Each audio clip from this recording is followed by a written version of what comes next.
Welcome to the Oasis. My name's Mike, and today I'm going to be talking about Firewall Ultra. This has been one of my most anticipated VR games for PSVR 2 since it was announced late last year. It's essentially a remaster of the much-loved Firewall 0 Hour from the original PSVR, but with updated graphics using Unreal Engine 5 and utilizing the PSVR's new features such as adaptive triggers, headset haptics, and eye tracking. And while I don't profess to be a die-hard fan of the original game, I was genuinely excited for Firewall Ultra.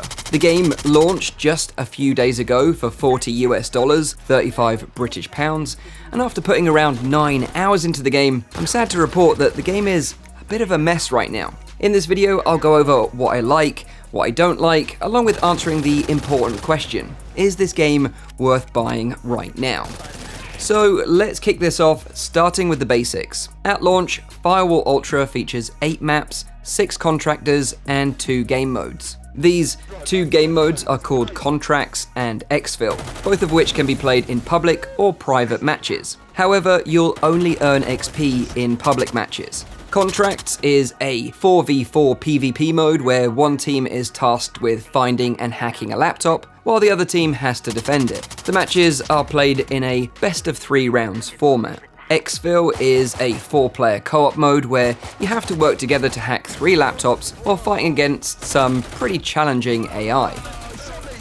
One of my biggest gripes about Firewall Ultra is one of the most important aspects of any VR shooter, and that's weapon handling. In Firewall Ultra, you grab your weapon with both hands just like you would do in any other VR shooter. However, instead of just bringing the weapon up to your face and aiming down the sights manually, you have to engage and aim down the sights mode by pressing and holding the left trigger. This essentially locks the sights to your face, where you can then make fine aim adjustments by just moving your head. It's such a clunky system that even now, after around 9 hours of playing, I'm still struggling to get used to it. You could decide to just not use it, but the problem is, using the ADS mode is much more accurate, meaning that you would actually be at a disadvantage if you don't use it and try to aim down the sights manually like you normally would. I've also encountered some issues with the ADS mode. Sometimes it doesn't line up properly, with the reticle being off-center, and even on a few occasions, it actually just stopped working mid-game altogether. I really hope this quickly gets improved and refined, because as of right now, it just doesn't feel good to use it. And like I said, it's kind of essential to get those really accurate shots. One thing I do like about the ADS mode though, is using the eye tracking to zoom into the sight. This works by simply closing your off eye when using ADS, and the sight will automatically zoom in, giving you a better view of your target. I thought this was a really neat feature and a great use of the PSVR 2's eye tracking functionality.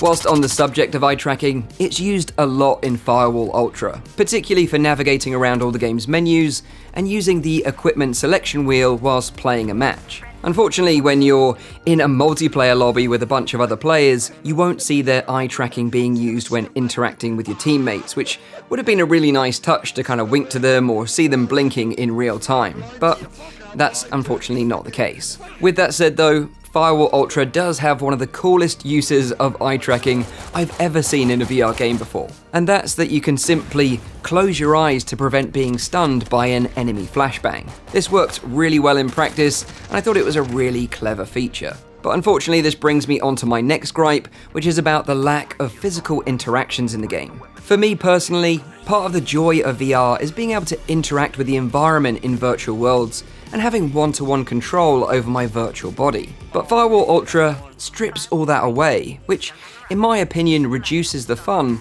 and overall feeling of immersion, along with making the game feel quite dated. For example, when opening a door in Firewall Ultra, you just press the left grip button. Hacking a laptop, left grip button. Reviving a downed teammate, left grip button.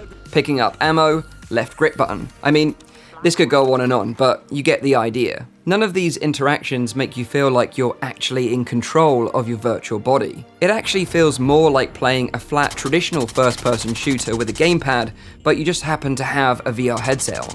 Weapon reloading is also reduced down to a single button push using the X button. You're then treated to a glitchy reload animation that plays out in front of you with your own virtual hands, which honestly is kind of jarring. You also can't manually grab and throw grenades. Instead, you have to push the menu button, use your eyes to select the grenade, use the right trigger to cook it, use eye tracking to select your target, and release the trigger to throw it. I mean, why did they make it so bloody complicated? Just throw the thing. You even use the right trigger to stab enemies with the combat knife. It's unbelievable.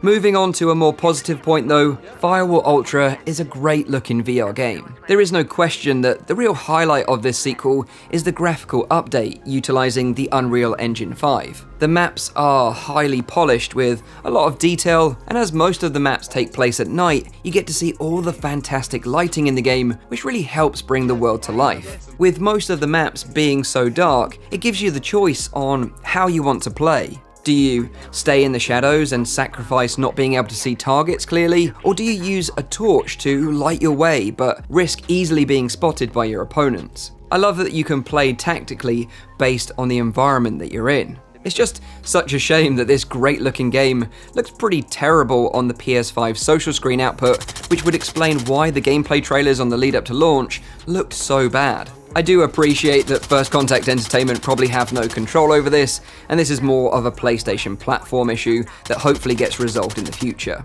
Another thing to note about Firewall Ultra is that the game runs at 60 frames per second, reprojected to 120 frames per second. You can easily tell that this is the case by enabling smooth turning and spinning around on the spot where you'll see a blurry double image. It's very similar to Horizon Call of the Mountain, and just like Horizon, I actually found myself turning off smooth turning and using snap turning instead, just to make the game feel more comfortable to play. Moving on to matchmaking, one of the biggest things fans of the original game were looking forward to with Ultra was that First Contact stated that the matchmaking process would be much quicker. However, in all my experience, it's just as painfully slow as it was before, with regular wait times of up to 5 to 10 minutes just to find a game. To make matters even worse, when you do eventually get into a full lobby, once each match is over, you have to wait for 2 long minutes before the next match begins. There really should be a ready up button so players can quickly jump into the next match if they don't need to tweak their loadout. I really can't stand games that don't respect a player's time, and this is certainly one of them. Another thing that's painfully slow right now is the XP rewards. Even after playing 9 hours, I'm only halfway through rank 2, which means I haven't been able to unlock any additional equipment, contractors, or loadouts. This makes the game feel incredibly grindy and unrewarding to play. Apparently, there will be assignments that give you challenges to unlock more XP, but they haven't been activated at the game's launch, and we have no idea when that's going to happen. The problem with this lack of natural progression is that it encourages some players to drop real cash for in-game upgrades, and this can give them an unfair advantage. A really good example of this is the contractor Raha that can be unlocked by paying around $4 US. She has this scout ability that can be applied to any of the contractors that allows you to see enemies through walls when they make any noise, which makes picking off a team so much easier.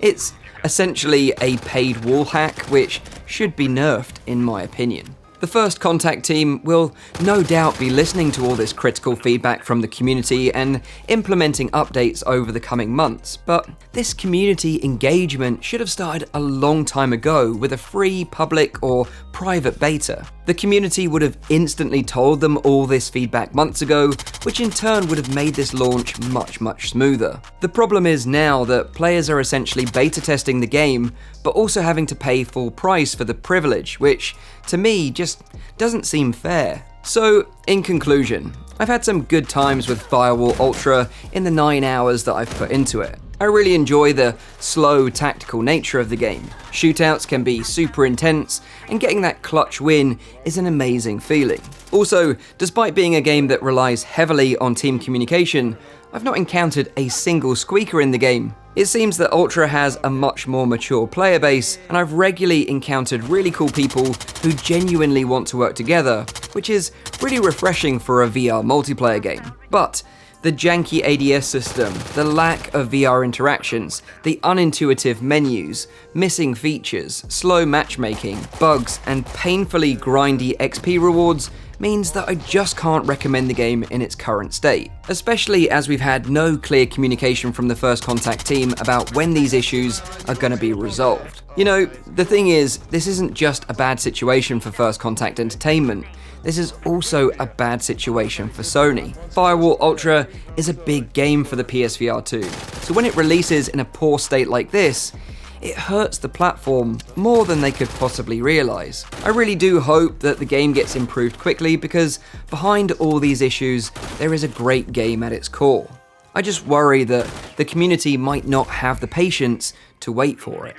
So that's my thoughts on Firewall Ultra. If my opinion changes over the coming weeks, maybe they update the game and it all gets ironed out, I'll pin a comment down below with my updated thoughts. In the meantime, feel free to let me know what you all think in the comments down below. Did you buy the game? What do you think of it? Despite the jank, like me, have you found some fun in it? Or maybe you just plan to wait until all of these issues have been resolved? I'd love to know in the comments down below. Leave a cheeky little like if you found this video useful. Make sure you're subscribed for all my future VR content. And as always, I'll see you all on the next one. Cheers.